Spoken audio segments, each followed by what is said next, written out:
website. So our target hopefully is December. So our website, our developer is now working on it, no? The final layout of the seats, no? So we will announce very soon, as soon nga ma-up nato ng system, no? So it will still be the same. It will be accessible kung diin ka man nga part sa kalibutan. So online siya gyapon. I think though easier ato, they can pay online, then they just get the QR code kag amo na na. So it will be still the same setup. Yeah. Next naman po is, earlier it was mentioned na may shuttle service. Who can avail that shuttle service?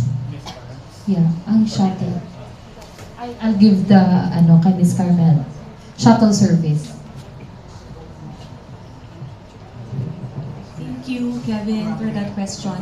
So IFFI and the city is working on, so we cannot confirm yet our partner transport for this, but we are working on a free shuttle service for all our sports complex festival goers.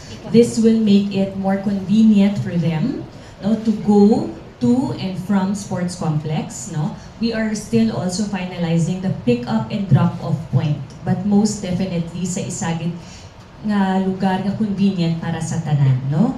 Para hindi na kita mabudlayan mag-commute or mag-park dito sa sports complex, because we understand the challenge of this new location. So tanan na nga mga logistics and mga challenges ginkonsiderar na ni IFFI and ni city before proposing this new area na sports complex. So we will keep you updated, we will keep you posted on the transport service. Thank you, Sir Eric. Transport service for sport, particularly for sports complex in the next coming days. But definitely this will be free, no, para mag-enjoy man ang aton nga mga festival goers. Salamat po. Interesting. Last question na lang to wrap it up.